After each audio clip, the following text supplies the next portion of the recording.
Um belo dia, nós estávamos, eu acho que no clube de Marimbás, eu acho, sentado. Quando o William me disse, poxa, Alexandre, sabe que eu vi numa revista americana que agora estão começando um novo esporte lá no Havaí. Uns amigos estavam sentados numa mesa lá no bar e fizeram uma aposta para saber quem poderia atravessar a ilha. Não sei qual é a ilha que estão falando. Já tem várias ilhas, né? Atravessar a ilha com 3 modalidades esportivas: natação, bicicleta e corrida. E começaram a fazer esse esporte lá. Vamos fazer aqui? Falei, vamos.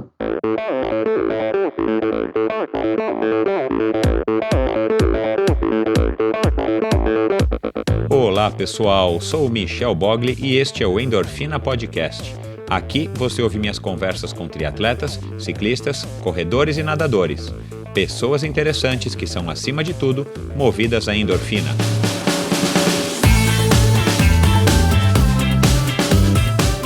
A produtora de áudio Pulsante tratou e finalizou o som deste podcast, um passo importante para o crescimento do Endorfina. Agora, além de ficar tranquilo em relação à qualidade do áudio, tenho muito mais tempo para cuidar do conteúdo e dos meus convidados, é claro. Se você não está satisfeito com o som do seu podcast, do seu vídeo, ou se precisa de uma bela trilha sonora ou locução, acesse produtorapulsante.com ou procure pela Produtora Pulsante no Facebook. Produtora de áudio Pulsante, para quem gosta de ser ouvido. Olá pessoal, bem-vindos a mais um episódio do Endorfina. Este episódio é um oferecimento da LAF Corretora de Seguros, a pioneira em seguros de bicicletas no Brasil. O crescimento do triatlon, do ciclismo e do uso da bicicleta de uma maneira geral é algo sensacional, principalmente para quem pedala há mais de 30 anos como eu.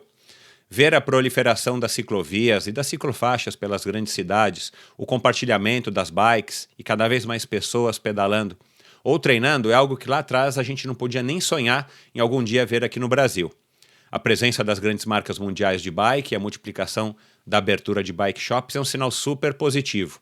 Com isso, vem um efeito colateral indesejado, o roubo das bicicletas. E infelizmente não é uma exclusividade dos grandes centros. O lado bom é que gente como o meu amigo ciclista e amigo Leléo, com larga experiência no ramo dos seguros, resolveu criar a cobertura para roubo de bicicletas. A LAF Corretora de Seguros foi a pioneira no Brasil para esse tipo de cobertura e apoia o Endorfina. Contratando um seguro com a LAF, só para vocês terem uma ideia quais são as coberturas.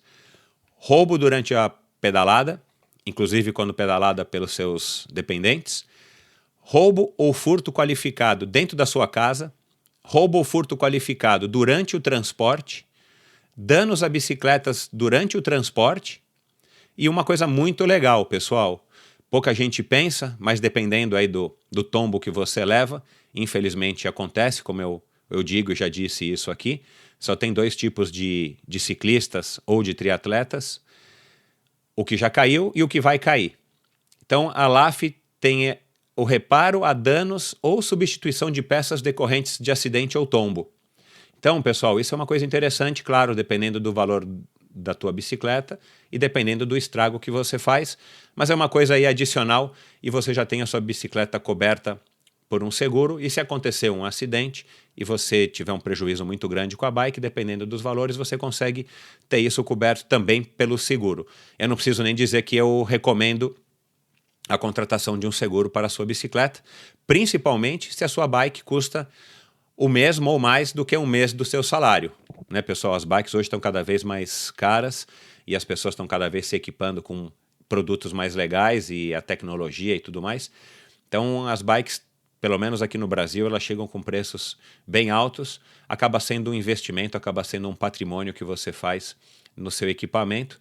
Então vale a pena considerar aí a opção de fazer uma cotação com a LAF e os ouvintes do Endorfina tem uma condição especial na cotação do seguro da sua bicicleta com a LAF. Basta mencionar a palavra endorfina na sua solicitação de cotação que você automaticamente ganha um desconto de 5%.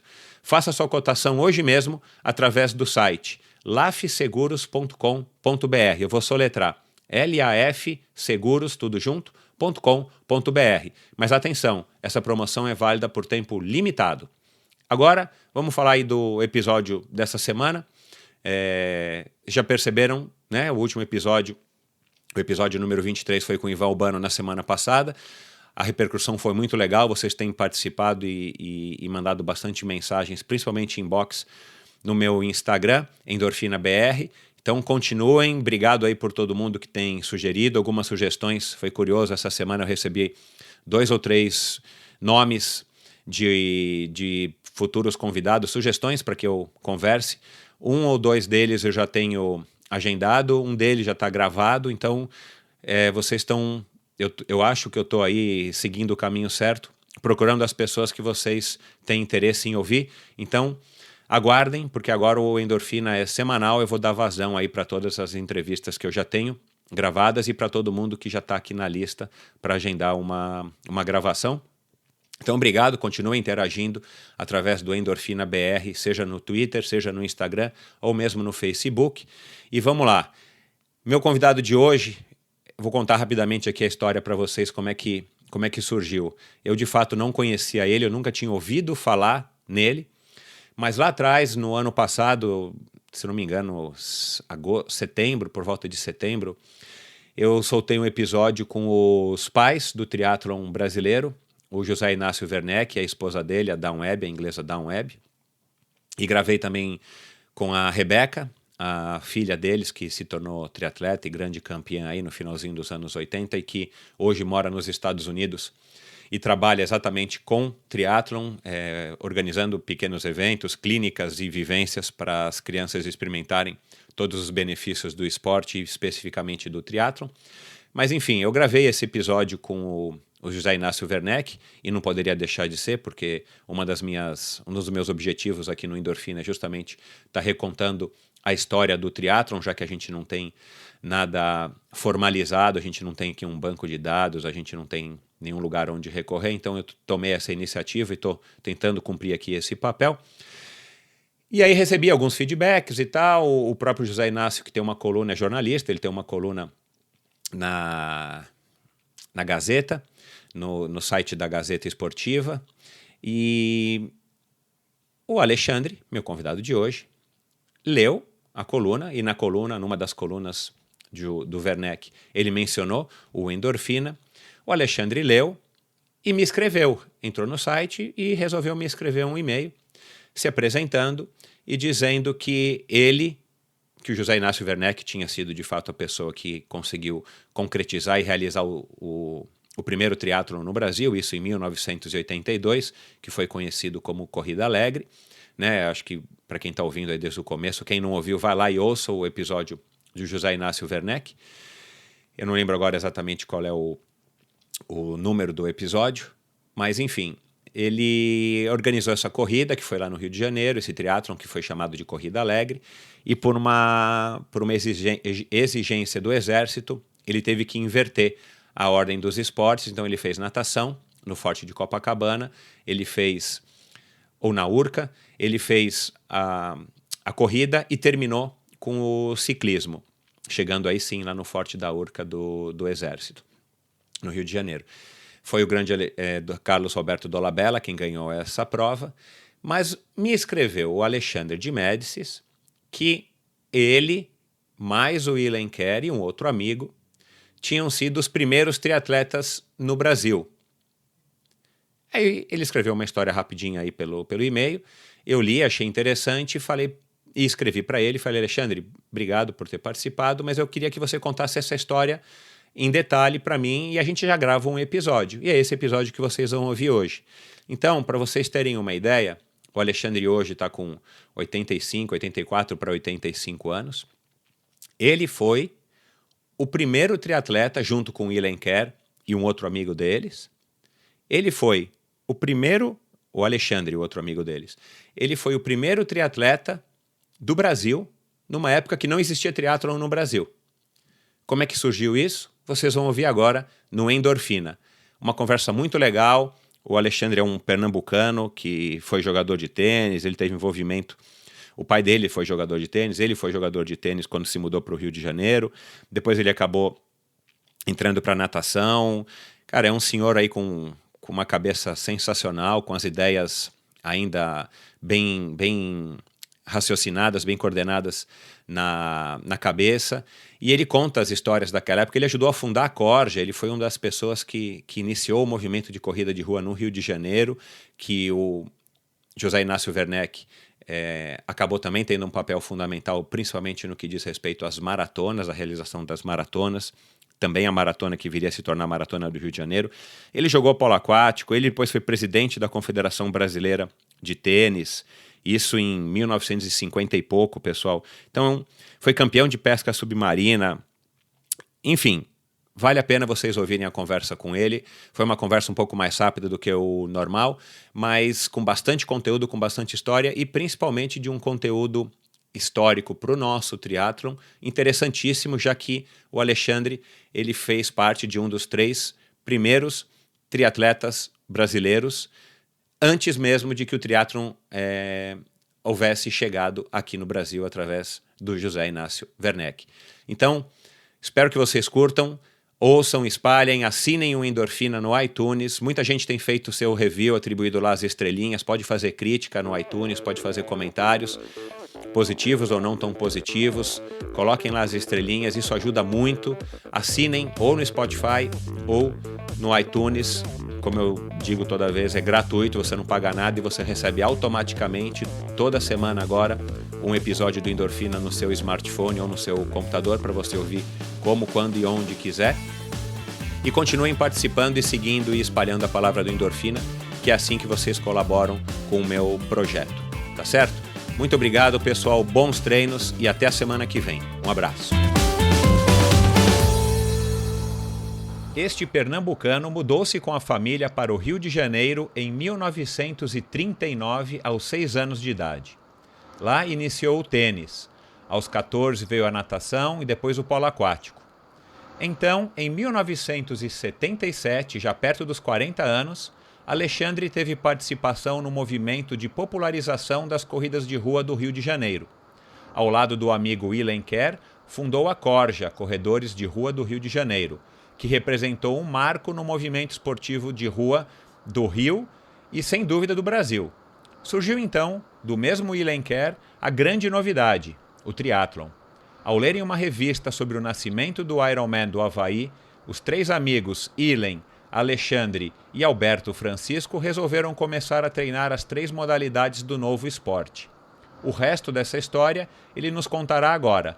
Seja muito bem-vindo, Alexandre. Para começar, queria te agradecer pelo fato de ter me inscrito, ter procurado, né, depois de ter lido a notícia aí no blog do Werneck, e aceitado participar do Endorfina para que você conte aí a tua versão da história, como é que foi aí o comecinho agora da corrida de rua também, que nos interessa bastante, e do triatlon.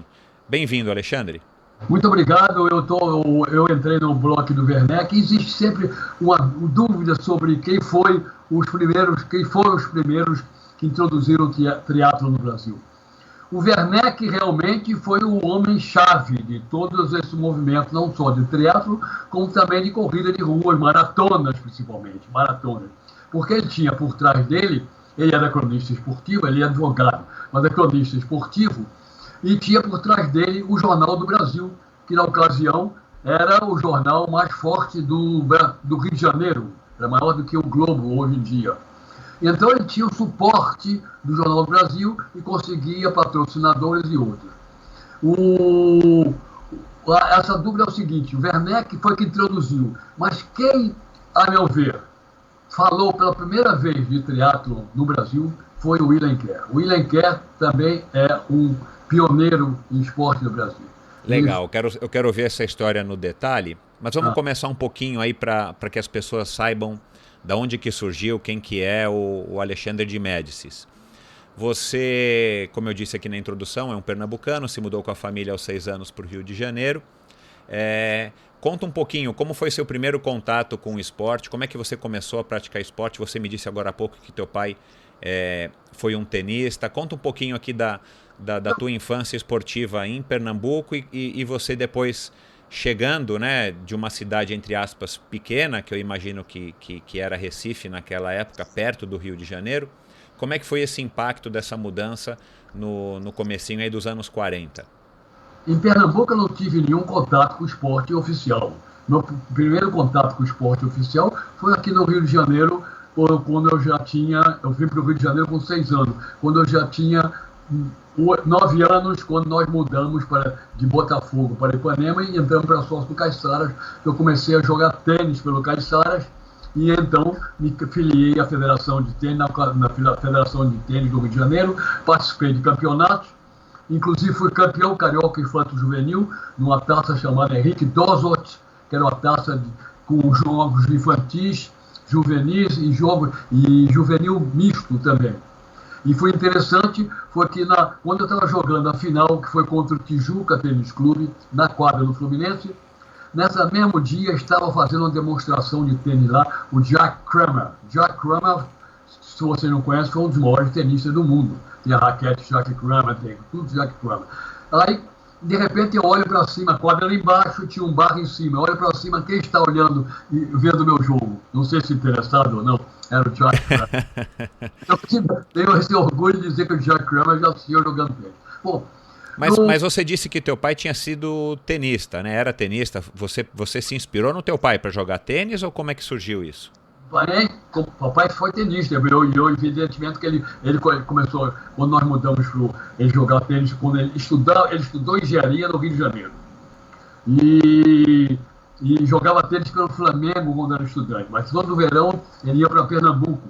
E lá ele construiu uma quadra de tênis na casa do Lula Cardoso Aires, que foi um grande pintor pernambucano, era filho do tio João Cardoso Aires, que na época era chamado o Rei do Açúcar, construiu uma quadra de tênis e jogava tênis lá também. E no Esporte Clube Recife.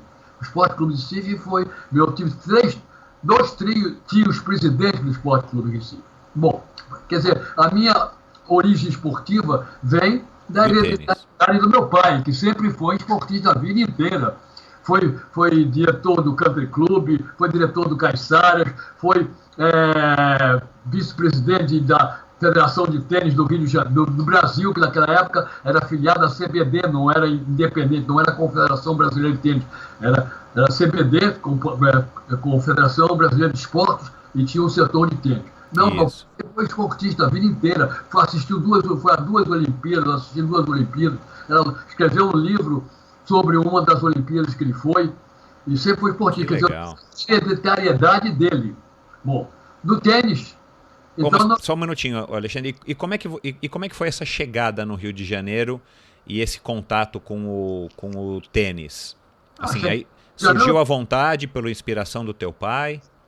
Viemos para o Rio de Janeiro, quando nós mudamos para Ipanema, como eu disse, que entramos para o Salto Caiçaras, que era praticamente em frente da minha casa, na Lagoa. Ah, certo. E eu ia todo dia para lá, e papai me botou para aprender tênis, para tomar aula de tênis com o professor lá, e ele jogava, todo mundo jogava, e eu comecei a minha vida de tenista ali. Certo. Em 1947, nós nos mudamos para o Rio de Janeiro Country Club. Aí eu comecei a ter aula de tênis com o José Agüero, era um chileno que foi um grande professor de tênis no Brasil, pai de um tenista que vocês talvez não se lembrem de nome, chamado Pepito Agüero. Pepito Agüero era chileno, mas com nacionalidade brasileira. Hoje em dia ele mora na Guatemala, talvez o homem mais rico da Guatemala. Pepito jogou até a Copa Davis pelo Brasil. Interessante. Foi campeão americano universitário, que é um dos campeonatos mais importantes dos Estados Unidos. Pepito Agüero, o filho do Agüero. Aí eu comecei a tomar aula de tênis e, ao mesmo tempo, comecei a nadar na piscina do country.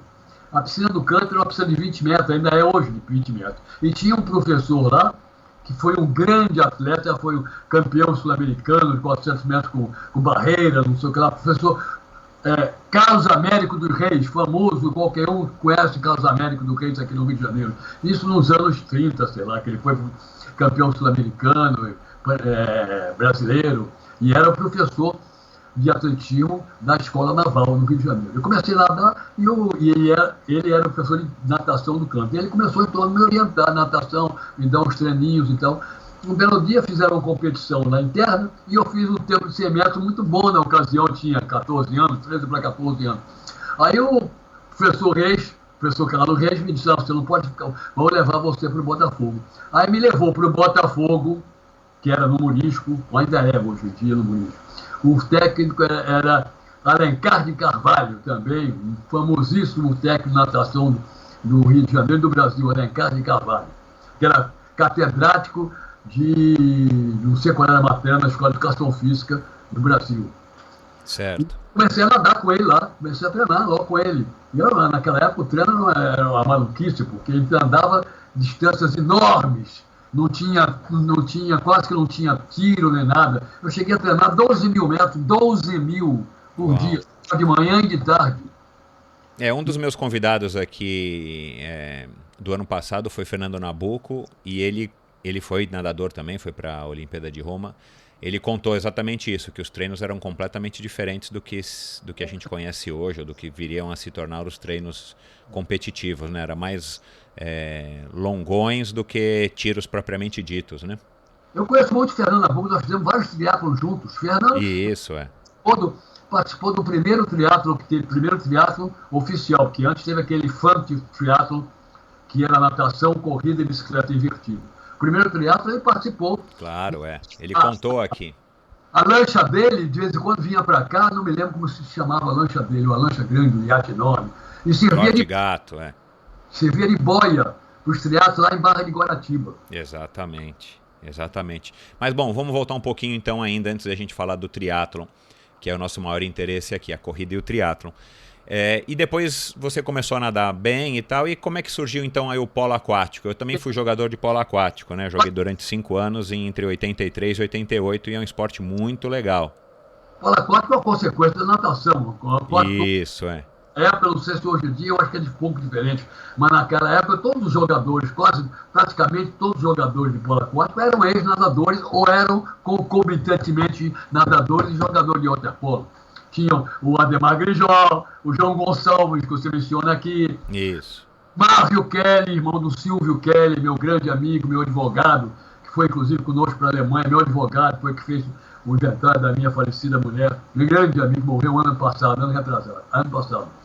Silvio Kelly dos Santos. Todos foram ex-nadadores e passaram a jogar polo aquático. Eu passei a jogar polo aquático Botafogo porque era uma piscina só, treinava-se natação, e tinha um treino de waterpolo, e ficava lá, acabava entrando na água e brincando com a bola. Então você já tinha um condicionamento físico exemplar, né? Porque o treino de polo aquático não é fácil. Depois de um treino de natação de 10, 12 mil metros... E o grande campeão de polo aquático do Rio de Janeiro foi o Fluminense, que tinha um time excepcional.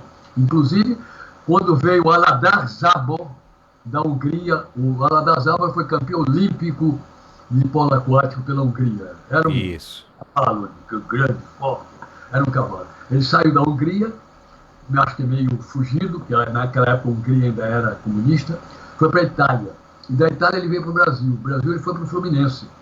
E jogava lá no Fluminense, era impossível ganhar.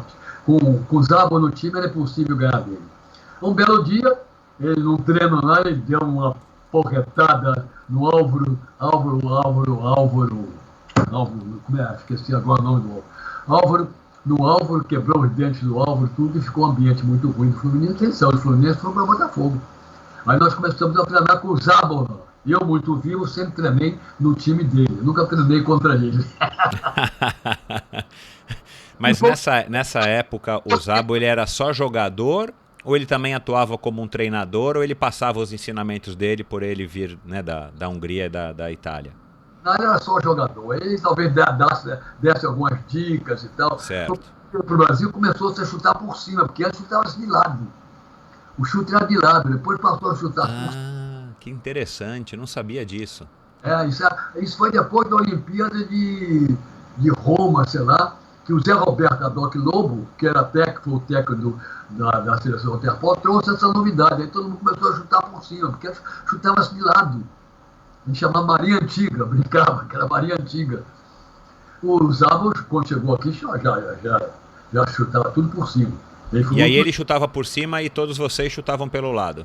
Não, quando ele chegou aqui já estava começando. Entendi. Chute, mas ele foi o que melhorou tudo. Ele é um cavalo de Essa época da bola de couro, né? A bola de couro, que tinha o problema, quando ela ficava um pouquinho mais velha, o couro não grudava na mão. Hoje em dia a bola de borracha, que praticamente gruda na mão. Exatamente, tem bastante tecnologia envolvida. Que legal. Ô, Alexandre, e fala um pouquinho aqui da tua carreira aí no tênis. Você também foi cartola do tênis, é vice-presidente da Confederação Brasileira? Eu em tênis talvez tenha sido mais cartola do que em natação e polo aquático. Ah, tá certo. Não fui nada com a natação e polo aquático, mas quando eu fui não tive nenhum cargo de cartolice, cartoleira. No tênis eu fui diretor de tênis do Rio de Janeiro Country Club, depois fui vice-presidente da Confederação Brasileira de Tênis. Na época era o Gabriel Figueiredo, que era o presidente, e eu era o vice-presidente. E como jogador? Jogador eu jogava muito pouco. Eu era mais dedicado à natação e polo aquático. Depois continuei jogando tênis a vida inteira. Certo. Mas não participava dos campeonatos mais vagabundos e tal, mas participava. Entendi. Aí, na Confederação Brasileira de Tênis, depois eu fui vice-presidente e em 1953, no Pan-Americano em São Paulo, eu fui juiz de cadeira. Aliás, em 1953, o campeão de tênis do Pan-Americano, de simples e dupla, foi o Ronald Barnes, também que ninguém conhece, foi um dos talvez o maior tenista, maior possibilidade de grande tenista no Brasil, Ronald Barnes. Esse foi campeão brasileiro, com esse nome ele era brasileiro. Brasileiro do Country Club, foi campeão de simples e duplas, o Ronald. Depois ele foi para os Estados Unidos, o Ronald tinha horror a tênis. Não gostava de tênis. Participou de todo o circuito de campeonato. Chegou a semifinal do US Open. Não foi a final. Uau! Não foi a final porque tomou um porre na véspera. Ah, não acredito. Ele perdeu de um jogador que ele nunca tinha perdido. Ei, caramba. O Ronald, no Pan-Americano, o Ronald foi campeão de simples e dupla. Muito legal. bem. Continuei nessa badalação do tênis. Depois começou o movimento de corrida. Então, como é que surge aí o teu... Fala também um pouquinho sobre o William Carey, como é que você conheceu o William e aí conta essa história da corrida aí. O pessoal já estava começando a correr nas ruas, na praia, a corrida na praia de Ipanema, não na areia, na calçada da praia de Ipanema. E eu também comecei a correr um pouquinho lá, mas corria 4, 5 quilômetros no máximo. Um belo dia, eu vejo nos jornais que o William Carey, que eu conhecia porque eu fui pescador submarino, fui campeão brasileiro de pesca submarino também. Uau! E o William Carey foi pescador e tinha uma coluna de pesca no Jornal do Brasil, acho, no Jornal Esporte, não sei o quê. Ele era jornalista também. Jornalista. Eu também fui jornalista, eu tinha uma coluna de tênis no Jornal do Esporte. Eu tive que legal. Uma coluna de tênis chamada LET, L-E-T. LET porque todo mundo, quando a bola bate, você sabe que a bola bate na rede e cai no chão, todo mundo diz que é net, não é Isso. net, é LET. É LET, é. Eu botei o nome da coluna de LET. Não sabia. Conhecia o William, mas não tinha intimidade com ele então. Então eu fui lá, a corrida era 12 quilômetros, do Hotel Nacional ao Forte do Leme, lá no fim da praia de Copacabana. Eu falei, vou entrar nessa corrida. Aí fui lá e sapato conga. Camisa do Flamengo. Eu sempre fui torcedor do Flamengo, não quero nem que saiba, porque o pessoal, sou emérito do Botafogo. Sábado mesmo fui votar na eleição do Botafogo como emérito, que eu sou, tenho direito. Mas sempre fui torcedor do Flamengo. Aí fui lá e corri 12 quilômetros. Até quando cheguei no meio de Copacabana, eu pensei que fosse morrer. De conga. De conga e camisa do Flamengo, aquela camisa grossa, de não é amarela, acho que era até lã, que é aquela porcaria, um calor danado. Isso em pleno verão, foi no final do ano. Correram 70 e poucos corredores. Aliás, das coisas que eu escrevi a você, eu mencionei isso. 70 e poucos corredores. E aí começou. Aí, a partir dessa corrida, começou o movimento de corrida. Aí eu me juntei com ele e comecei a treinar com ele todos os dias de manhã. Nós saímos às 6 horas da manhã lá do Leme, eu, Alberto Francisco, ele e o Diniz. Diniz era um bem veterano, era talvez uns 10 ou 12 anos mais velho que nós. Corria, nós corríamos, aí passamos a correr 8, 10, aí foi aumentando, aí apareceu o pessoal. Vocês saíam para correr essa distância e corriam mais ou menos no mesmo ritmo, ou tinha alguma variação de ritmo? Como é que era esse treino? No mesmo ritmo, conversando, inclusive. Sei. Nós corríamos no mesmo ritmo. E aí aí veio outro pessoal que se juntou a nós. Esse outro pessoal, nós formamos um grupo chamado Expresso das 6, que ficou famosíssimo aqui no Rio de Janeiro, que a gente fazia os treinos aos sábados e mesmo durante a semana, a gente fazia uns treinos malucos, a gente saía, por exemplo, do Leme, não sei se você tem certa noção da geografia do Rio. Sim, tenho sim. Nós saímos do Leme, íamos na Praia Vermelha, depois íamos até o Jardim Zoológico. Uau! E voltávamos, sendo que muitas vezes a gente não voltava pela Cinelândia, pelo centro da cidade, não. Subia Santa Teresa e descia do outro lado, em Laranjeira. Quando chegava em Laranjeira, em vez de vir pela Farante, tinha um maluco que dizia assim, vamos pelo Mundo Velho. Mundo Velho é uma subida que tem ali em Laranjeiras, que vai sair na Rua Bambina, lá em Botafogo. E a gente corria. Fazia os treinos malucos. Durante a semana, por exemplo, eu morava na Marquês de São Vicente, na Gávea. Eu saía da Gávea, encontrava com o pessoal correndo, encontrava com o pessoal que vinha correndo do clube na Lagoa, pegávamos a praia, Niemeyer, chegava no fim da Niemeyer, atravessava a passarela, vinha costeando o Gávea Golf, subia a Rocinha, naquele tempo você podia subir a Rocinha. Que era bem menor do que hoje, claro, né? Subia a Rocinha correndo, descia do outro lado, eu ficava na minha casa, aí o pessoal continuava até o clube naval. Que bacana. Quantas pessoas mais ou menos era esse grupo do Expresso das 6? Essa gente teve muita gente. Chegou a ter talvez uns 15 pessoas juntos. Um dos corredores do Expresso das 6, famosíssimo, o Tim Lopes. Sabe? Claro, jornalista, coitado, falecido. Famosíssimo nosso, corria conosco, que era o Expresso das 6. Aliás, eu fui o primeiro sujeito, talvez no Brasil, que soube da morte dele. Foi um terror. O Tim Lopes, eu trabalhava lá em Irajá e parava o carro numa loja de ferragens, tinha um terreno baldio ao lado. Quando eu saí, parei o carro num dia, quando estou passando pela loja, eu disse, doutor Alexandre, vem cá, o senhor está sabendo o negócio do jornalista da Globo? Me deu um estalo, eu falei, meu jornalista, mataram ele lá na favela, não sei onde, que nem me lembro o nome da favela, alemão. Aí me deu um estalo, só pode ser o Tim fazia reportagem mais maluca, vestido ia pra rua, ficou maluco. Aí corri pro escritório, telefonei para minha família toda trabalha na Globo. Minha mulher foi uma grande falecida, coitada. Foi o maior diretor de arte da novela na Globo. Minha filha agora está fazendo a mesma coisa que ela. Eu tenho a sobrinha, Maria de Médici, que é diretora-geral da Globo.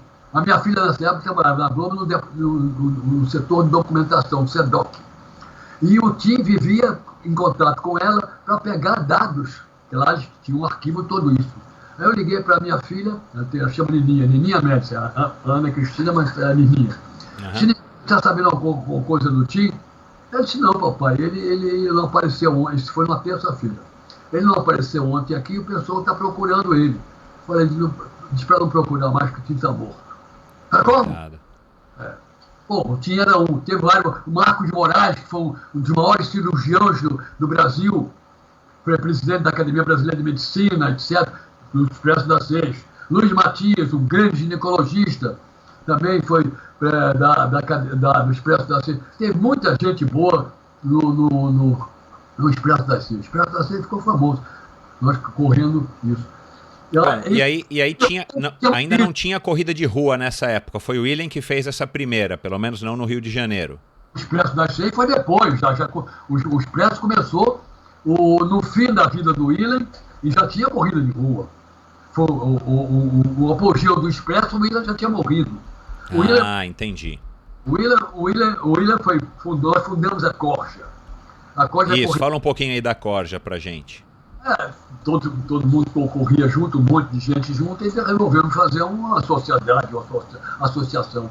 Então resolvemos fundar um clube de corridas, e o nome que veio foi Corja, Corredores de Rua do Rio de Janeiro. E qual que era o objetivo do clube nessa época? Era organizar eventos ou simplesmente reunir as pessoas que gostavam de correr? Não, organizar eventos, participar de eventos, tudo isso, promover eventos. Foi isso. O William foi o primeiro.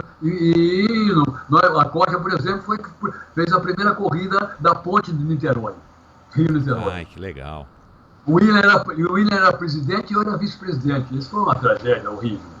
Por quê? Porque o trabalho danado, naquela época não tinha computador, era tudo feito à mão. Nosso escritório era na Rua Visconde Pirajá, e era tudo feito à mão, e começou a dar bagunça, o pessoal reclamava da inscrição, e todo mundo querendo correr a corrida da ponte. Era a primeira corrida da ponte. E o belo William, lá trabalhando para a burra, Alberto Francisco Marques, deu menos do que eles dois. Mas um belo dia, eu telefono para lá, eu passei lá, cadê o William? O William ontem foi para casa, estava muito cansado, foi dormir. Dormiu a vida inteira. Ele foi para casa, estou na farmácia, comprou uns remédios de dormir muito vagabundo, e passou numa loja de Ferraz, comprou aquela fita que na Globo eles chamam fita banana. Sim, dupla face com um gordinho assim. Aí foi para casa, tomou o remédio, botou fita em todas as janelas, uma toalha molhada por baixo da porta de entrada da casa, escreveu o William, que era um cara inteligente, preparado, e tudo isso, escreveu um bilhete ridículo para o Romulo Arantes, que ele estava fazendo uma parceria com o Romulo para escrever com o Rominho, para escrever um livro também sobre natação, alguma coisa com o Rominho. Escreveu um bilhete ridículo e morreu. Aí o Alberto Francisco não achou ele, telefonou para a namorada dele e disse assim: cadê o William? Eu disse: não sei, o William está teclado. Vai lá, bate na porta, chama ele. Ele não apareceu hoje aqui na Corja. Aí daqui a pouco ela telefonou, bati, ninguém respondia, mas sentia um cheiro esquisito. Aí o Alberto Francisco largou tudo na Corja, saiu correndo lá para o Leme, ele morava no Leme. Quando chegou lá, ele olhou por baixo da porta, viu a toalha por baixo da porta, aí chamou a polícia. Estava ele morto. Nas vésperas da corrida da ponte. Eu ia correr, e corri. E tive que assumir também a organização final da corrida, né? Que coisa. E o William, poucos dias antes da morte dele, ele tinha estado lá na minha casa, lá na Marquês de São Vicente, porque, como eu te disse, a minha mulher era diretora de arte de novela. E ela estava fazendo um seriado, eu acho, com o Fagundes. E o Fagundes era fotógrafo. Não sei se você sabe, o William foi, durante uma certa época, um dos 10 maiores fotógrafos do mundo. Ele era um grande fotógrafo. O William fazia tudo. Com esse nome, ele era brasileiro ou ele... Era brasileiro. O William quer, não sei qual é a origem dele. Aham. E morou na Europa há muito tempo. Então ele foi lá em casa, minha mulher chamou ele para ir lá em casa para ensinar a ela como segurava uma máquina, como pensava, como agia o fotógrafo, para ela ensinar tudo ao Fagundes. Sabe quem é o Fagundes, né? Ator da novela. Sim, Antônio Fagundes. Antônio Fagundes. Muito bem. Eu, quando cheguei de noite, a minha mulher disse assim: Alexandre, teu amigo é um jeito formidável, espetacular, ele tem um medo danado de ficar velho. Foi uma das últimas coisas que eu vi a respeito do William, foi esse comentário da Cristina. Entendi. Bom, aí depois... Aí como é que ele te apresentou? Aí, você falou da Corja, falou dessa primeira corrida, aí já tinha outras pessoas organizando corridas depois dessa primeira do William? Tinha gente organizando corridas, já poucas mas tinha. Tinha gente organizando, a Corja tomou a frente do negócio, mas tinha gente organizando corridas, sim. Então, agora você escreveu aí num dos e-mails que a gente trocou e eu até citei isso aí na introdução, que isso foi um marco na participação dos esportes de rua no Rio de Janeiro e provavelmente no Brasil, né? Porque nessa época eu imagino que o Rio de Janeiro era o epicentro do Brasil. Até então... tinha nada, né? Você não tinha tido conhecimento aí no Rio de Janeiro de corridas de rua ou existiam, mas era só para atletas, entre aspas, as pessoas federadas ou que competiam não profissionalmente, mas que competiam de uma maneira mais séria? Como é que era essa história? Como é que foi? Aqui teve com a participação do pessoal que brincava na praia, corria na praia, foi esta dos 12 quilômetros do Hotel Nacional Leme. Foi a primeira no Brasil. Porque até então as corridas que existiam eram para atletas, entre aspas. Estava na praia, corria de manhã cedo, às 6 horas da manhã, tinham 10 ou 12 pessoas correndo, só isso, não tinha mais do que isso não, correndo por Ipanema e Copacabana, nem sei, também alguma coisa. E depois que houve essa corrida, aí começou a pessoa a treinar mais, treinar para competir, começou a aparecer corridas e foi embora. Entendi. Mas eu estava sempre com o William Kerr, você viu que ele era vice-presidente da Costa, nós fundamos a Costa, além de correr com ele todo dia. Um belo dia, nós estávamos, eu acho que no clube de Marimbás, eu acho, sentado. Quando o William me disse, poxa, Alexandre, sabe que eu vi numa revista americana que agora estão começando um novo esporte lá no Havaí. Uns amigos estavam sentados numa mesa lá no bar e fizeram uma aposta para saber quem poderia atravessar a ilha. Não sei qual é a ilha que estão falando. Já tem várias ilhas, né? Atravessar a ilha com 3 modalidades esportivas: natação, bicicleta e corrida. E começaram a fazer esse esporte lá. Vamos fazer aqui? Falei, vamos. Aí saímos, o Alberto Francisco e o William compraram bicicletas importadas, se eu não me engano, o Alberto até comprou 2, e eu estava numa Caloi 10.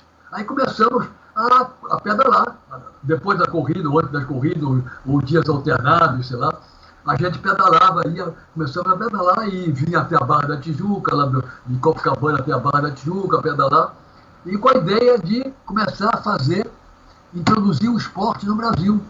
Aí tivemos a ideia de fazer a primeira competição em volta da Lagoa, com a participação da natação na piscina do Flamengo. A gente tinha contato do Flamengo, eu sou proprietário do Flamengo, o William também tinha. O William tinha contato com tudo que é canto. O William era amigo do Cláudio Coutinho, era padrinho dele.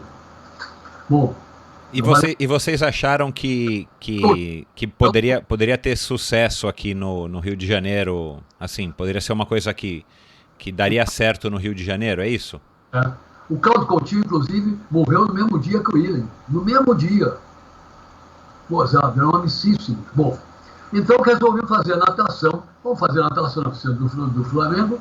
Depois ele faz umas voltas de bicicleta em volta da Lagoa e a corrida também em volta da Lagoa. E a ideia continuou e tentamos, mas nós não tínhamos estrutura para isso.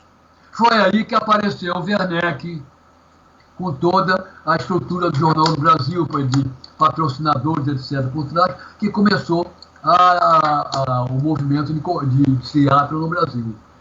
Aí começou, primeiro, ele tinha por trás uma estrutura grande, né? Principalmente de imprensa. E aí, primeiro, o Werneck eu já conheci ele há muito tempo, inclusive, a irmã dele era casada com um colega meu de turma. Bom, então, o primeiro teatro que o Werneck bolou foi lá na Bahia, lá dentro da Baía da Guanabara, lá na Urca. A gente saía nadando do Forte São João, ia até a Praia da Urca. Da Praia da Urca, então, calçava o sapato e saia correndo até o Museu de Arte Moderna, lá no Aterro do Flamengo. E lá pegava a bicicleta e dava uma volta. Não tinha premiação, não tinha colocação, não tinha nada. Era uma brincadeira. Isso, por isso que acabou se chamando Corrida Alegre, não foi isso? Fun Triathlon. Aí fizemos o primeiro. Até Maria Lenk, saiu nos jornais, tudo isso, que a Maria Lenk participou. Ela fez a natação. Eu não sei se ela fez a corrida total. A corrida era grande, era do Cassino da Urca, onde era a Praia da Urca, até o Museu de Arte Moderna. Só para lembrar aqui os ouvintes, né, Alexandre? Esse foi o nosso, entre aspas, primeiro triatlo, embora a ordem foi invertida, mas as pessoas podiam escolher o que elas queriam participar e também as 3 modalidades, mas você podia escolher só uma, só 2, não é isso? Exatamente. Brincadeira. Era uma brincadeira. Então vocês começaram a treinar sem saber que haveria uma competição quando vocês três pensaram que poderiam organizar ou que poderia haver um triatlon. Vocês não tinham, né, embora contatos, vocês não tinham meios de financiar a empreitada em todos os sentidos. Concomitantemente a isso, surgiu o Werneck vindo da viagem aos Estados Unidos com a ideia de organizar um triatlon no Brasil. Foi mais ou menos isso? Nós estávamos em contato, nós tínhamos contato com o Werneck. Mas quando esse Fun Triathlon foi cogitado, nós estávamos a par, nós demos palpite e tudo isso. Legal. Então vocês provavelmente foram as 3 primeiras pessoas que treinaram triatlon no Brasil, né? Foi. Logo depois, não sei quanto tempo depois, 1900, eu estava até com a camisa ali, eu até peguei a camisa, está no meu armário lá, que eu completei o primeiro triatlon. Aí teve o primeiro triatlon, que foi um triatlon oficial, natação, bicicleta e corrida. Isso, em 83, que foi patrocinado pelo Café do Brasil. Foi exatamente. Eu não sei se você quer ver na câmera aí, eu pegava a camisa lá. Já separei e esqueci de pegar. Não, depois você me manda uma foto que a gente publica. Essa vai ser inédita, a gente publica nas nossas redes sociais, sim, eu quero ver, com certeza. E como é que foi essa primeira competição tua na Corrida Alegre?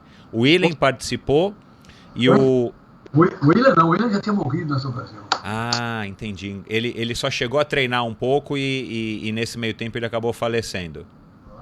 Tem um intervalo grande entre a morte dele e esse primeiro triatlo. Aí esse primeiro triatlo foi dentro da Bahia, na Praia do Flamengo. Você nadava, não sei quantos metros, era 1000 metros, mas estava mal demarcado, teve gente que nadou 500 metros, teve gente que nadou 700, ele nadou 1000. Quando você chegava na praia, uma cabine para você mudar de roupa. Claro. O Alberto correu essa prova? Participou? Quem? O Alberto Francisco. Não, o Alberto Francisco não sabia nadar. Ah, entendi. Ele só pedalava e corria com vocês, ele não nadou. Se foi indevidamente, que ele me emprestou a bicicleta importada dele. Ah, que bom. Legal. E depois você continuou. Você gostou do triatlon, né? Você colocou finalmente em teste o que você havia treinado. Quem ganhou essa corrida foi o Marcos Ripper. E o Fernando Nabuco ganhou na categoria dele. E eu ganhei na minha categoria. Eu acho que eu era uma categoria acima do Fernando Nabuco. Não, quem ganhou em 82 foi o Dolabella. Em 83 foi o Roger de Moraes, que também já esteve aqui conosco. Eu acho que não sei se foi o Ripper ou foi o Dolabella. Esse primeiro da Praia do Flamengo? Eu acho que foi o Dolabella. Eu ainda não consegui conversar com o Dolabella, ele vem aqui em breve, mas eu acho que o primeiro Corrida Alegre foi o Dolabella e o segundo foi o Roger. Agora eu posso estar confuso, não sei se foi o Ripper. O Ripper participou da organização e acho que ele foi segundo lugar, se eu não me engano. Já foi oficial. Depois disso, aí começamos a fazer os triatlos saindo de Barra de Guaratiba. Que eram sensacionais, né? Eu cheguei a correr alguns desses. Era uma parada, porque tinha subida para burro. Exato. Bicicleta era um terror. Você subia, saia de Barra de Guaratiba, subia ali para chegar na Barra, depois pegava a subida lá para Grota Funda, subia na Grota Funda, depois tinha a subida lá para Grumari. Era uma subida, eu vi neguinho chegar lá em cima, desmaiar, falta de oxigenação, cai duro na bicicleta. Alexandre, e você sempre teve mais facilidade na natação ou você chegou a equilibrar aí as modalidades? Como é que eram seus desempenho? Como é que era seu desempenho no triatlon? Sempre fui bem na natação. Bicicleta bem, corrida que era mais difícil. Eu também não era tão ruim, porque eu corria constantemente, não estava tão ruim assim na corrida, mas fui bem. E como é que eram os treinos? Você treinava com outras pessoas? Como é que estava a essa altura o Expresso das 6?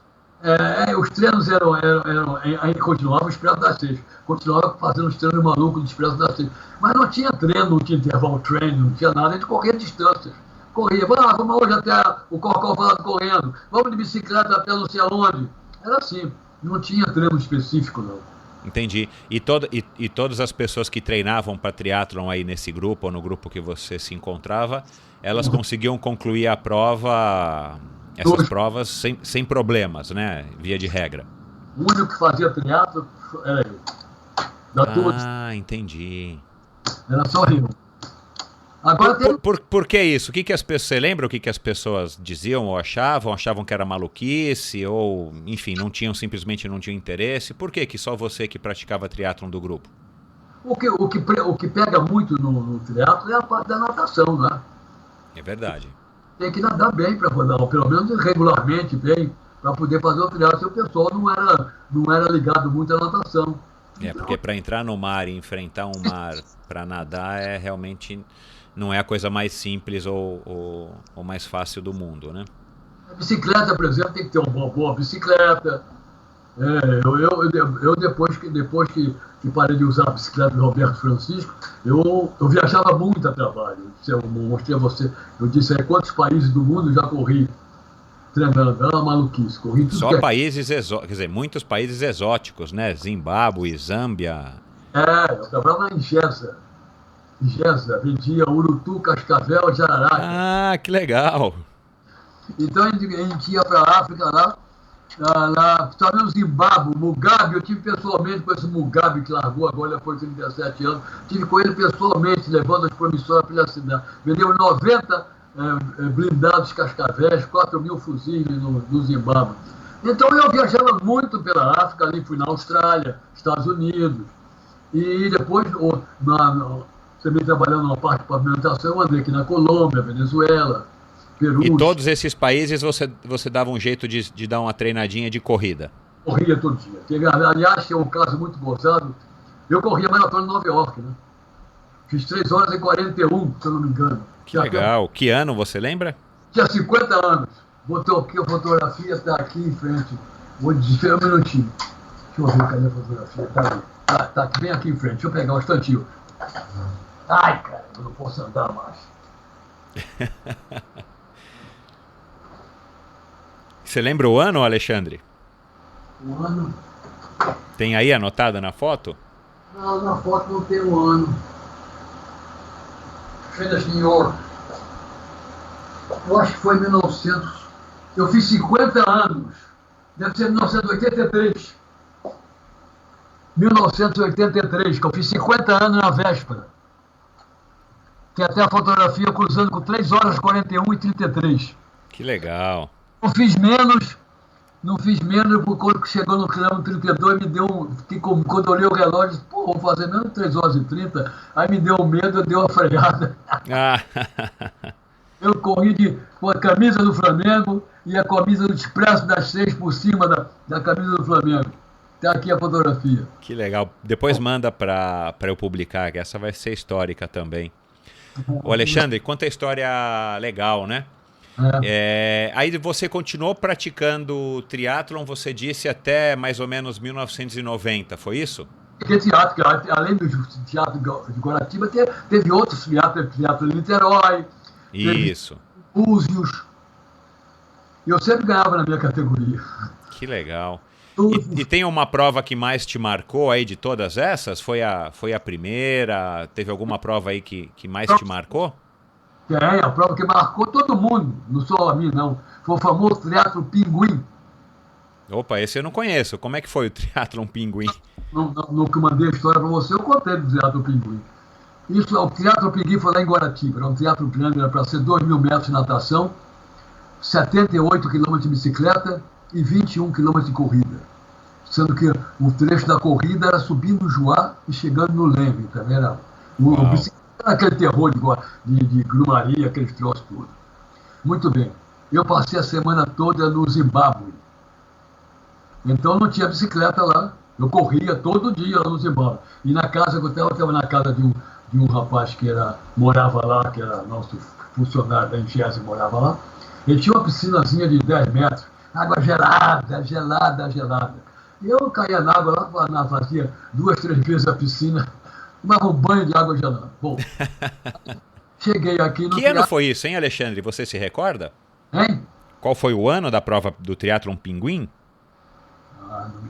Não me lembro não. Sinceramente... E por que teve esse nome? Porque quando nós chegamos, chegamos lá em Barra de Guaratiba, a água, não existia roupa de borracha, né? Ah, Tudo sujo. era Todo porque a água era congelante. homem ou mulher, a água estava a 13 graus. Uau. Sabe o que é água a 13 graus? Não, eu acho que eu já nadei perto disso, mas em piscina, né? Que é outra história também. Mas minha piscina eu nunca vi com 13 graus, não. Nunca vi. 13 graus estava a água. E ela estava a 2 quilômetros, sendo que o barco, acho que era Princesa o nome do barco, do Fernando Nabuco, que fazia boia de retorno, ficou, em vez de ficar a 1.000 metros da praia, para fazer 2.000 metros, ficou a 1.200, sei lá. Era mais ou menos uns 3 mil metros.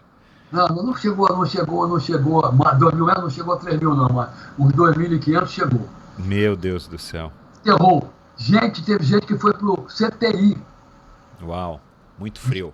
A gente que congelou, quantidade de gente que congelou, foi um terror. Não sei se você se lembra de nome, uma das pioneiras, e o marido dela, meu amigo, mora aqui juntinho de mim. Ontem mesmo eu falei com ele no telefone, Edgar Kniren e a Lourdes Kniren, foram pioneiros do triatlo de corrida. Eles correram desde a primeira corrida também. Não, esse eu não conheço, não. Edgar e Lourdes Kniren? Edgar e Lourdes Kniren. Eles são pioneiros. A Lourdes congelou, voltaram lá para dentro do barco. Quando ela entrou dentro do barco, já tinha um quase morto lá deitado no fundo do barco. O terror, teve gente que foi pro CTI. E aí ficou conhecido como Triatlon Pinguim. Muito bem. Aí quando cheguei lá na praia, quem ganhou esse triatlo foi o Djan Madruga. Eu e o Djan ficamos correndo na praia. E o resto do pessoal começou a cair na água para se esquentar dentro d'água. Nós ficamos correndo e saímos direto na saída. Não molhamos o corpo antes. Entendi. Quando eu cheguei na praia, aquela fotografia que eu mandei para você, é do Teatro Pinguim, eu chegando na praia, bonitão. Ah, que legal, vou postar. Aquela corrida, o Werneck veio correndo para cima de mim. O Werneck era o organizador do teatro. Alexandre, o que você está sentindo? O que você está sentindo? Eu não entendi. Eu sabia que o negócio era um terror, mas não sabia como é que tinha sido tal terror. Ele falou, tudo bem, daí continuei correndo para pegar a bicicleta. E esse teatro foi um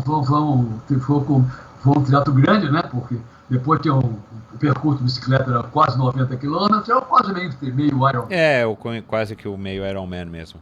Então, esse foi o que mais te marcou e que provavelmente marcou muita gente, né? Foi um terror. Tem o Aldo Manfroy, que era um veterano, que era um craque de triatlo. Isso, é. Não sei se lembra do nome desse nome. Claro, claro. Inclusive correu, eu acho que ganhou a categoria dele no Ironman lá no Havaí. Exatamente, ele foi um grande campeão, o saudoso Aldo. Teve um livro escrito com a história dele. Aldo foi pro CTI. Nem terminou, evidentemente não terminou a prova de natação. Foi um terror. Essa marcou tudo por causa disso, marcou a mim e a todo mundo.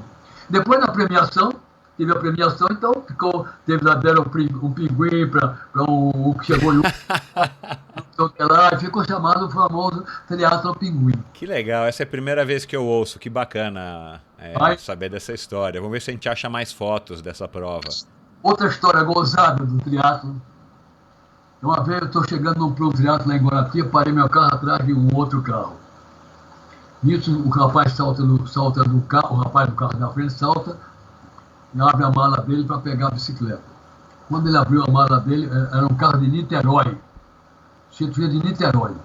Quando ele abriu a mala do carro, esqueci minha bicicleta. Tinha esquecido a bicicleta. Excelente. Em Niterói. Eita, nós.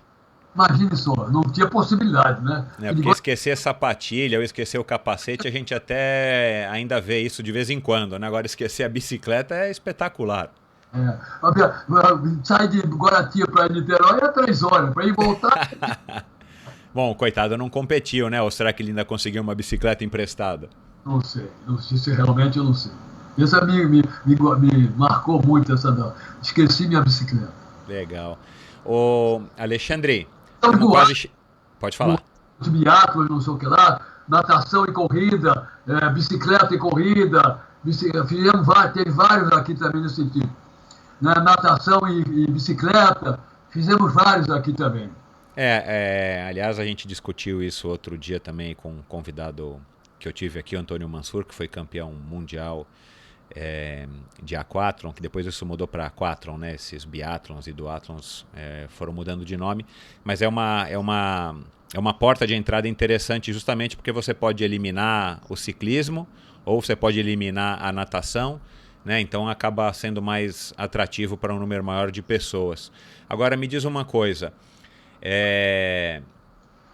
depois de tantos anos, né, que você vivenciou e experimentou essas histórias que você está contando, você viu o esporte crescer e se desenvolver ao nível que a gente está hoje, né? Você sabe que aqui no Brasil agora a gente tem algumas provas oficiais do Ironman. O Ironman cresceu, virou aquela indústria que agora, né, no ano passado, se eu não me engano, ano retrasado, os chineses compraram por não sei quantos milhões de dólares e tal.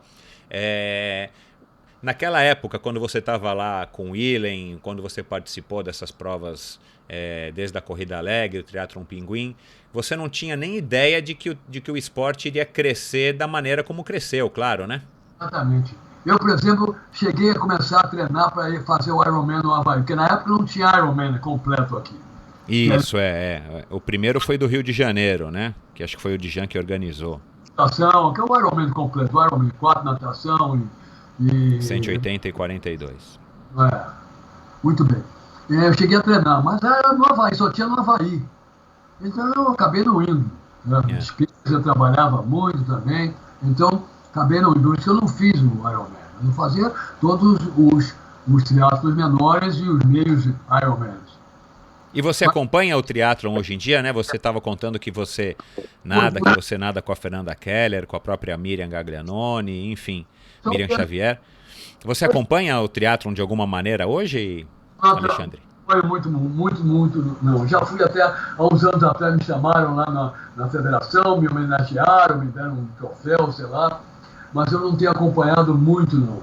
Porque os triatlons realmente são sempre domingo de manhã, lá no fim do recreio. É complicado, né? E eu, em geral, fim de semana eu vou para Petrópolis, não tenho acompanhado muito. A Fernanda Keller e a Miriam treinam conosco lá. Legal. Por isso que eu estou sempre em contato com ela. Eu já conheci a Miriam e a Fernanda há muito tempo, né? A Miriam é pioneira também. Pioneira, eu quero conversar com ela aqui sim também. Me diz uma coisa, você aí desde do comecinho aí praticamente da tua vida, desde quando você se mudou aí para o Rio de Janeiro, você está em contato constante com o esporte e hoje você continua aí nadando aí diariamente, como você contou, com mais de 80 anos já vividos. 84, parabéns, Alexandre. Como é que você vê a evolução, como é que você vê o nosso esporte? Aí no Rio de Janeiro a gente teve as Olimpíadas, como é que você analisa, isso é uma pergunta que eu gosto de fazer para todos os convidados antes de encerrar aqui a nossa conversa, como é que você analisa, como é que você vê a evolução do esporte brasileiro? O que eu acho é o seguinte, antigamente, como eu disse, os dirigentes das federações, das pseudo-confederações, naquela época não eram confederações, eram ramos da Confederação Brasileira de Esporte, eram tudo gente que gostava de esporte, que praticava esporte, gente de categoria. Como te disse, meu pai, no tênis, por exemplo, era o Paulo Silva Costa, Álvaro Osório, foi um grande jogador de tênis, papai Rodrigo de Andrade Médici, eram os homens. Hoje em dia, os dirigentes esportivos todos querem se aproveitar do esporte para tirar alguma vantagem. Isso é o que eu acho. Nós vemos agora mesmo na natação, o Coaraci, que estava 40 anos lá, eu sempre me dei bem com ele. Não quero falar muito porque eu me dei bem com ele. Mas estava não sei quantos anos lá na coisa, também pegaram ele levando dinheiro, e ele viajava toda semana para campeonato mundial, não sei onde, campeonato de natação lá no coisa. Aí é o Coaraci, tudo isso. O nosso amigo do Comitê Olímpico também é outro, que eu saiba, ele não tinha nada. Hoje em dia tem uma casa no Jardim Pernambuco, o Jardim Pernambuco é o bairro mais benefício que tem no Rio de Janeiro, ali no Leblon. Perto do canal do Leblon, lá no fim do Leblon. Tem uma casa enorme, o senhor Nusman, né? Isso. Então você acha que o que falta é a opinião, o poder de se expressar dos atletas? Você acha que isso é que faltou, o que falta para o nosso esporte? E falta dinheiro, evidentemente, que o Brasil é um país que cada dia está mais falido. E falta dinheiro e falta pessoas de nível que tenham um gabarito para poder conseguir dinheiro. Porque um sujeito que está 30 anos, 40 anos numa confederação, vai no lugar para conseguir dinheiro, evidentemente que os dirigentes dessa entidade já vão olhar com outros olhos, né? Claro. Então, é isso que eu acho que falta. Atleta tem muito atleta, cada vez aumenta mais no esporte, corrida, gente para burro. As corridas, cada vez tem mais gente correndo. Triatlo também, gente para burro, fazendo triatlo aqui no Rio de Janeiro. E o que eu acho que falta é dirigentes. Um melhor direcionamento para guiar aí os rumos do nosso esporte. Tá certo. E para terminar, Alexandre, você disse que está com 84 e nada diariamente. Qual que é teu segredo para se manter motivado e saudável? Para dizer a verdade, eu saio de casa sem vontade nenhuma de nadar, mas eu me esforço sempre para nadar. Hoje, por exemplo, eu praticamente não consegui andar.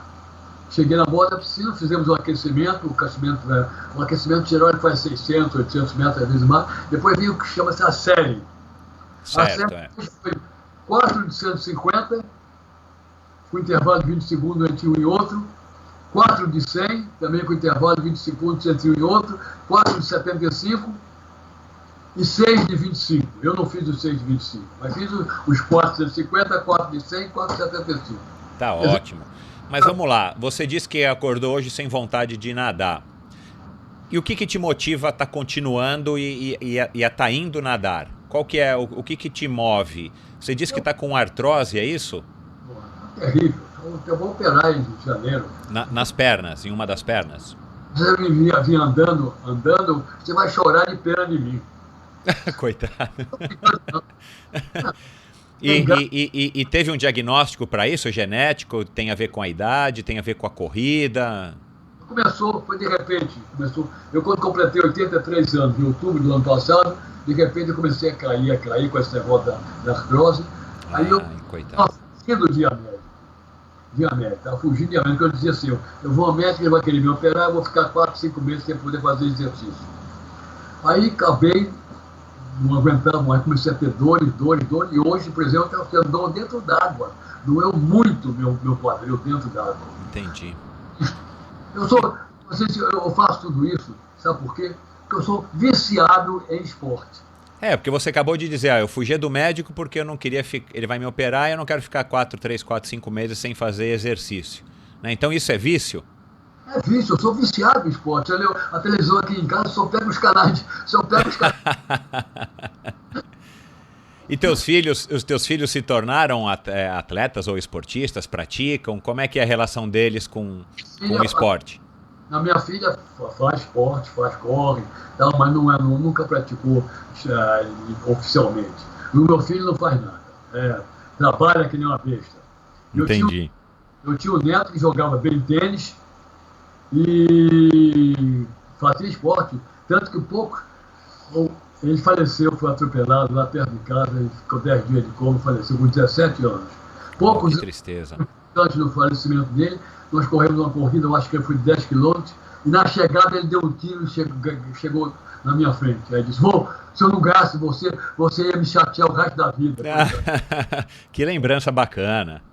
Que bacana. A vida dele demorou mais 15, 20 dias.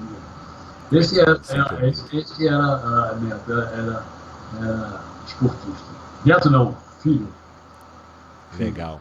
Bom, Alexandre, foi um prazer, eu acho que a nossa conversa aqui foi memorável de fato, muitas histórias legais e bom ter tido esse contato com você para você contar aí como é que foi, aí, segundo a sua ótica, o começo aí das corridas de rua e do triatlon no Brasil, né? É bom ter gente ainda com essa memória e com esse pique que você tem aí para estar relembrando toda essa história. Não foi segundo a minha ótica, não. É a história verdadeira mesmo. Claro, sem dúvida. E, aliás, eu acabei não conversando isso com você, né, Alexandre? Mas assim, eu não sou jornalista, eu sou só um entusiasta, fui triatleta profissional, sou esportista até hoje e tal. Mas o meu objetivo com esse projeto não é que eu reconte a história do triatlon e dos outros esportes, da corrida, da natação, do ciclismo. Eu não tenho esse intuito. Muito humildemente, eu quero que os meus convidados contem as suas versões e as suas histórias, para que aos poucos a gente vai tendo uma noção maior, esse mosaico que eu gosto de chamar, de relatos e fotos de como é que foi esse começo do esporte até chegar nos dias de hoje, que também já eu vou estar entrevistando pessoas que são os atuais campeões, as atuais pessoas que constituem e que fazem esse esporte estar vivo até hoje. Essa história do início do triatlo, eu não quero tirar o mérito do Werneck. O Werneck foi um homem que realmente implantou a coisa no Brasil, conseguiu fazer e foi para frente. Ele, e teve a mulher dele, a Dawn, que foi uma grande... né? Continuou até hoje. Agora mesmo no Mundial em Amsterdã, agora 2 meses atrás, a Dawn levou um tombo na parte da corrida, se arrebentou todo, levantou, conseguiu chegar, e cruzou a linha de chegada e foi para o hospital. Então, ela é uma grande heroína, participou aqui também junto com o Inácio da nossa entrevista. Ela veio com passaporte brasileiro e agora passaporte americano. Tem trinacionalidade. Exatamente. Na minha vida universitária, eu ganhei tudo, pô. Fui tricampeão brasileiro de natação, fui bicampeão de waterpolo, fui à Alemanha nos Jogos Universitários Mundiais. A equipe era Silvio Kelly dos Santos, Arambo Gossian, Hilo Monteiro da Fonseca, Ricardo Capanema, que morreu, Silvio morreu também, Flávio Heleno Pache Figueiredo, José Luiz Mendes Ripa e eu. Éramos 7 da equipe de natação que fomos à Alemanha, em Dortmund, primeiros Jogos Universitários que o Brasil participou. Uau, essa história é legal também, né? A coisa lá, o Hilo ganhou prova de costa, revezamento, Copa do Centro tirou o 2º lugar, e tem mais prova, ganhou muita coisa. E o triatlo aqui já teve... o Master Natação já teve mundial aqui. No mundial que teve aqui de Master Natação, teve uma prova que foi posto 6, leme, ida e volta, natação. Eu ganhei medalha. Que legal. Quantos quilômetros? Hoje, praticamente, a praia de Copacabana, fazendo a curva, dá um pouco mais de 8. Tirando uma reta assim, talvez dê uns 8, 7 e tantos quilômetros. Bacana. Legal, Alexandre. Foi um prazer. Obrigado aí por ter topado participar da conversa. É sempre um prazer conversar aí com pessoas com tanta experiência e principalmente com tantas histórias legais como você. Tá bom. Qualquer coisa, depois você me avisa quando a gente vai pro ar, essas coisas todas, como é que é, tá? Tá, aviso sim. Pode deixar. Dá um abraço ao Alexandre Ribeiro, do Comandinho. Tá, pode deixar que eu mando sim. Um grande abraço. Obrigado. Bom dia.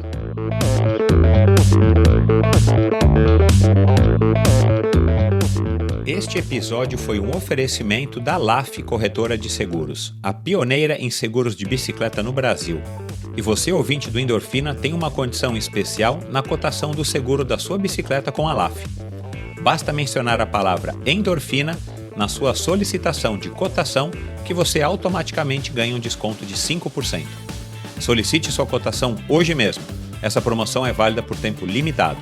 lafseguros.com.br LAF tudo junto.com.br. Obrigado por ouvir mais esse episódio do Endorfina. Vá no endorfinabr.com e acesse o post da conversa de hoje para conhecer um pouco mais sobre o meu convidado. Lá você ainda encontra todos os episódios do Endorfina e uma galeria de fotos da história do triatlon brasileiro. Se você curtiu, colabore assinando o Endorfina na iTunes Store ou Spotify e compartilhando com seus amigos. Lembre-se de enviar suas sugestões, críticas e comentários através do perfil EndorfinaBR no Instagram ou através do Endorfina com Michel Bogli no Facebook. Um abraço e até a semana que vem.